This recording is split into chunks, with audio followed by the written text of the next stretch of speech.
하나님의 말씀을 들게 하라. 로마서 9장 6절에서 13절 강해. 하나님의 부르심과 선택. 야곱은 사랑하고 에서는 미워했다. 1. 서론. 이 시간 말씀은 하나님께서 이스라엘과 맺은 언약의 성취를 분명하게 말씀하고 있습니다. 이스라엘에 대한 하나님의 신실하심을 강조하는 것이죠. 이 문제는 앞으로 이스라엘의 충성스럽지 못함과 하나님의 신실하심은 어디까지인지 이에 대한 논지로 발전되게 될 것입니다.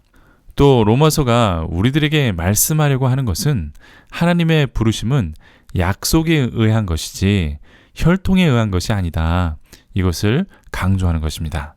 이와 같은 개념으로 또 하나님의 자비하심도 하나님의 목적에 의해서 결정되는 것이지 혈통이나 행위에 의해서 결정되는 것이 아니다. 이렇게 말씀하고 있습니다. 그리고 9장 후반에서는 반복되는 단어가 있습니다.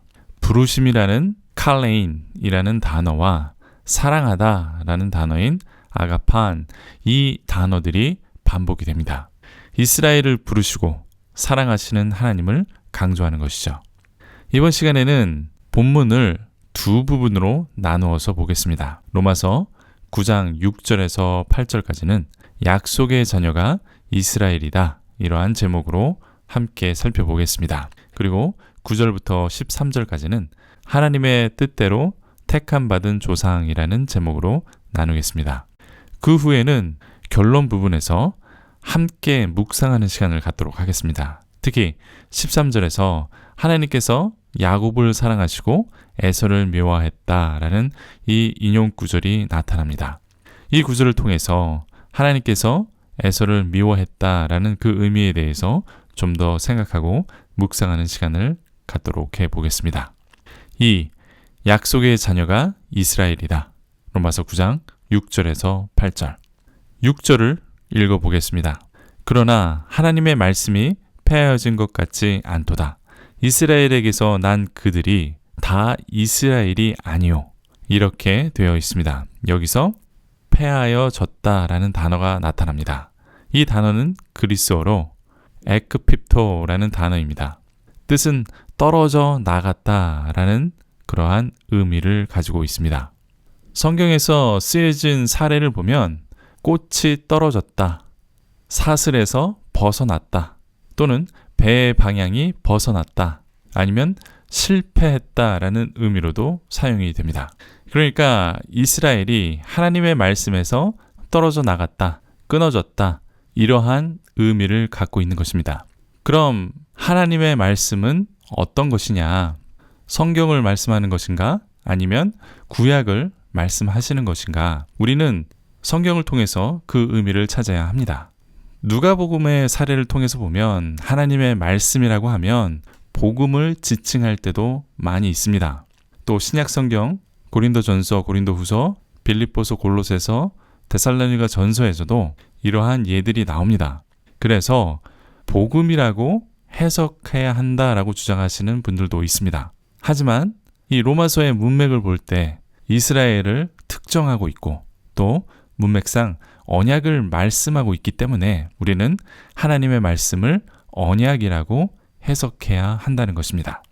이러한 가운데 이스라엘에게서 난 그들이 다 이스라엘이 아니다라고 말씀하고 있습니다. 결론부터 말씀드리면 이스라엘의 후손이라고 해서 모두 구원을 보장받는 것이 아니다라고 말씀하고 있는 것입니다.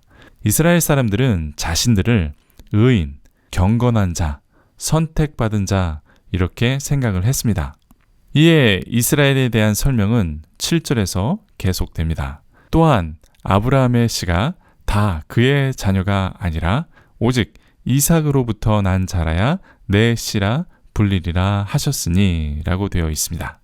아브라함의 자손이 다 그의 자녀가 아니다 라고 말씀합니다.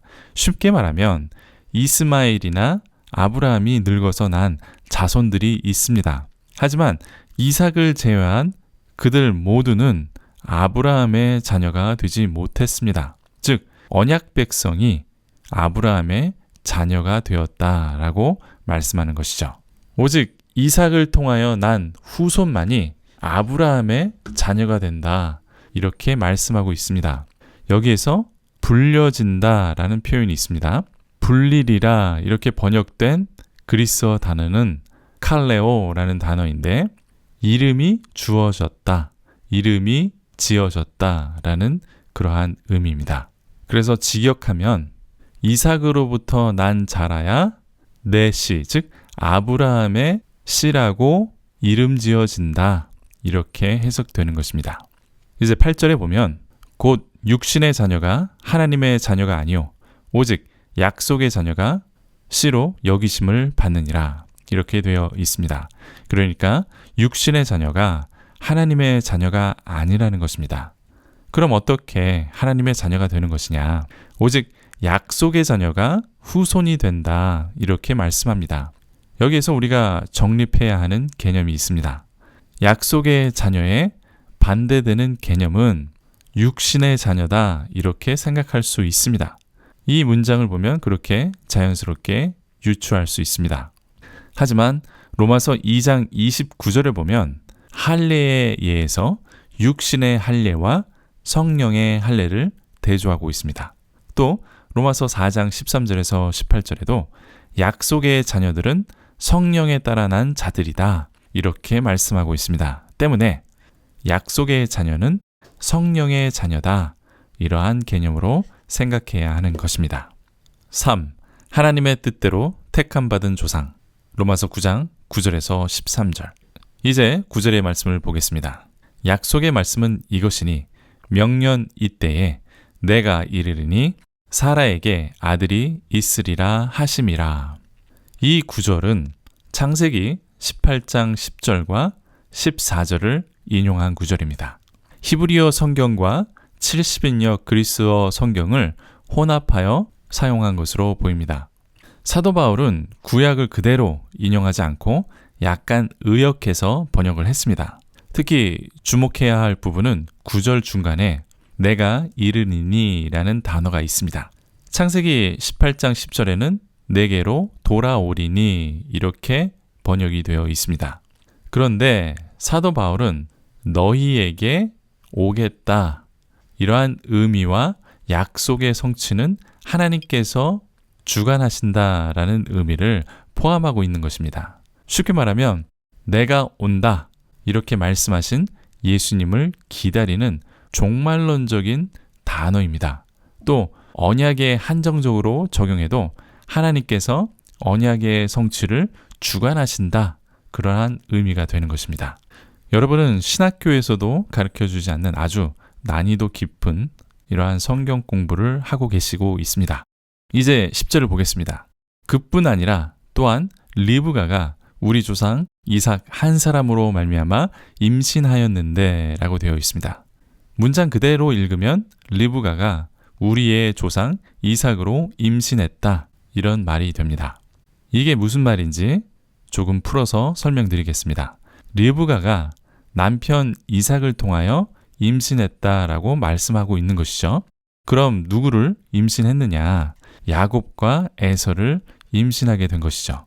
그런데 이 야곱과 에서 둘 다 한 사람, 이삭의 아들이다 이렇게 말씀하고 있는 것이죠.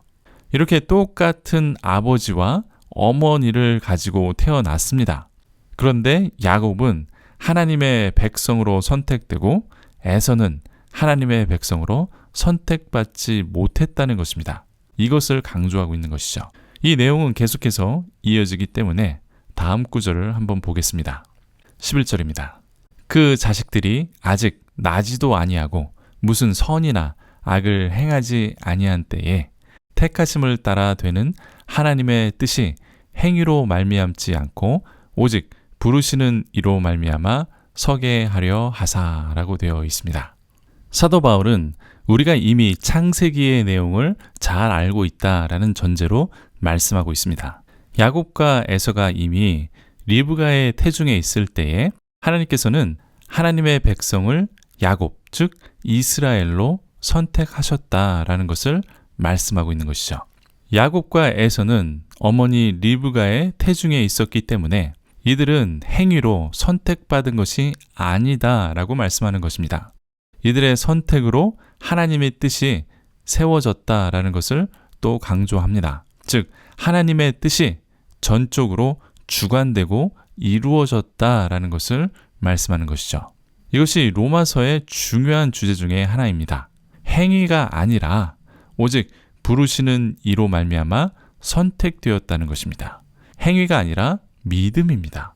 또 행위가 아니라 전적으로 은혜입니다. 내가 예수님을 잘 믿어서 구원받은 것도 아닙니다. 나의 믿음도 오직 전적으로 하나님의 은혜라는 것이죠. 이제 12절에 보면 리브가에게 이르시되 큰 자가 어린 자를 섬기리라 하셨나니 라고 되어 있습니다. 이 구절은 창세기 25장 23절을 인용한 구절입니다. 어떠한 행위가 있기 전에 야곱과 에서가 어머니 리브가의 태중에 있을 그때에 이미 하나님의 선택은 이루어졌다는 것입니다. 먼저 태어난 큰 자 에서가 나중에 태어난 어린 자 야곱을 섬기게 되었습니다. 이는 하나님의 말씀이었고 하나님의 선택이었습니다.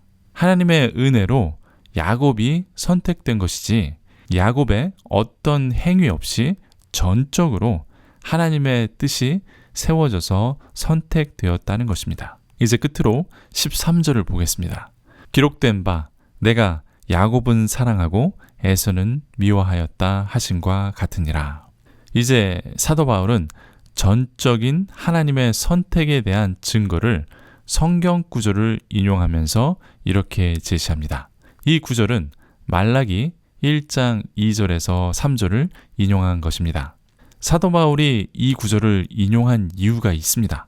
당시 유대인들은 말라기 1장 2절에서 3절의 말씀을 근거로 하나님께서 야곱은 사랑하셨지만 에서는 그 행위 때문에 미워하셨다 이렇게 생각하고 있었습니다. 에서가 장자권을 소중하게 생각하지 않고 그 행위가 좋지 않았기 때문에 하나님의 미움을 샀다고 보는 것이었습니다. 여기에서 미워하다라는 의미를 너무 과장되게 해석하지 말아야 합니다. 사랑의 반대말이기 때문에 사랑과 반대로 짝지어지는 단어인 미워하다라는 단어가 쓰여졌다는 것입니다. 하나님께서는 이스라엘을 선택하시고 사랑하신 것입니다. 하지만 에서를 저주하거나 미워한 것은 아닙니다. 하지만 에서를 저주하거나 우리가 생각하는 글자 그대로의 미워한 것은 아닙니다. 창세기를 보면 하나님께서도 에서를 축복하셨습니다. 더 나아가서 하나님께서는 이 에서의 자손들까지도 구원하실 계획을 가지고 계셨습니다. 하나님은 에서를 당시에 선택하지 않으셨던 것입니다.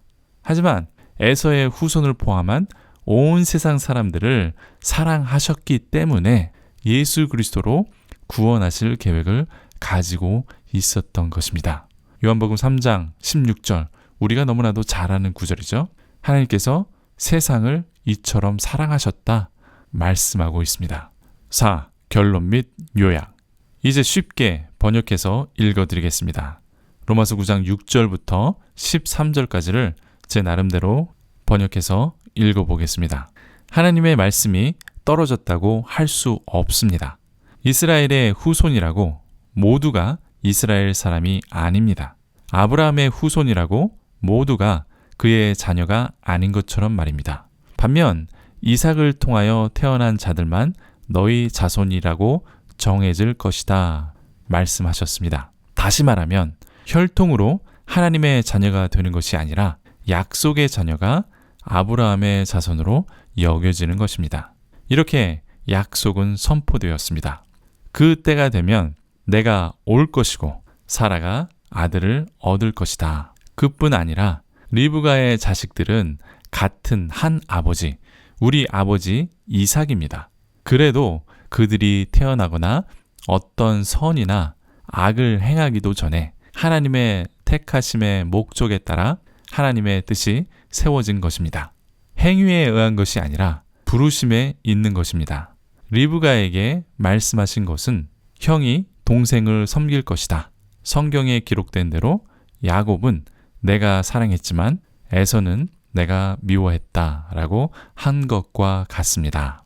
여기까지 13절까지의 말씀을 약간 의역해서 번역했습니다. 이제 묵상하는 시간을 갖도록 하겠습니다. 이번 시간에는 13절에 하나님께서 야곱은 사랑하시고 에서는 미워하셨다라는 말씀이 나타납니다. 그런데 이 말씀을 오해하는 분들이 종종 있어서 좀 더 깊이 생각하는 시간을 갖도록 하겠습니다. 유대인들도 이 구절을 오해했습니다. 하나님께서는 에서의 행위 때문에 그를 미워했다라고 생각을 했습니다. 야곱은 언약을 사모했고 하나님의 백성이 되기 위해 엄청난 노력을 했다고 그렇게 생각을 합니다. 반면 에서는 팥죽 한 그릇에 장자의 권리를 팔고 이방 여인과 결혼하고 언약을 중요하게 생각하지 않아서 하나님께 미움을 샀다고 보는 견해입니다. 때문에 에서의 후손들은 저주받은 후손들이고 죽어도 마땅한 사람들이라고 확장해서 그렇게 생각하게 됐다는 것입니다. 우리 현대 기독교인들은 어떨까요? 예수 믿지 않는 사람들을 배척하기도 합니다. 특히 무슬림이나 다른 종교의 사람들을 혐오합니다. 하지만 이들도 하나님의 사랑의 대상입니다. 예수님은 이러한 사람들을 위해서도 십자가에서 죽으셨고 지금도 이들이 돌아오길 기다리고 계십니다. 우리 자신은 어떻습니까? 우리 그리스도인들은 어떤 공로나 행위로 예수를 믿게 된 것이 아닙니다. 내가 무슬림이나 다른 종교의 사람들보다 더 나은 사람이 아니었습니다. 또 내가 믿음이 좋아서 구원받은 것도 아닙니다. 오늘 말씀에는 전적으로 이 구원은 하나님의 선택이었고 하나님의 은혜였다라는 결론입니다.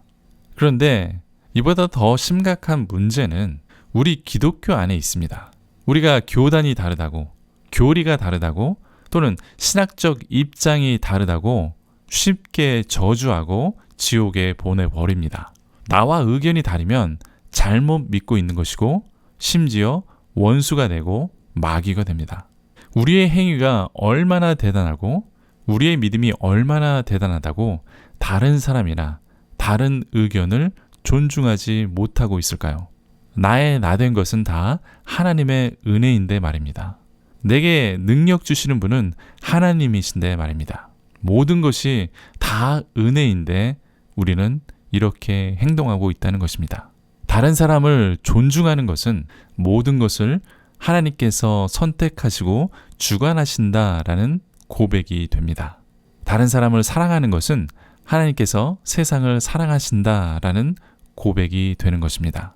나와 다른 의견이 있는 사람도 존중해 주는 것은 다양하게 창조하신 하나님을 인정하는 고백이 되는 것입니다. 저와 여러분은 이제 좀 더 성숙한 신앙으로 모든 것이 하나님의 섭리이며 은혜라는 것을 인정하며 고백하고 살아가시길 간절히 축원드립니다. 아멘. 도움이 되셨습니까? 질문이나 의견이 있으시면 댓글을 달아 주십시오. 구독과 좋아요도 부탁드리겠습니다. 또 회원에 가입해 주셔서 말씀 사역에 동참해 주시고 후원도 부탁드립니다. 하나님의 말씀이 온 세상에 들려줄 수 있도록 이 영상도 공유해 주시고 기도 부탁드리겠습니다. 끝까지 들어주셔서 감사합니다. 오늘도 주 예수 안에서 이기는 자, 극복하는 자가 되시길 간절히 축원드립니다. 감사합니다.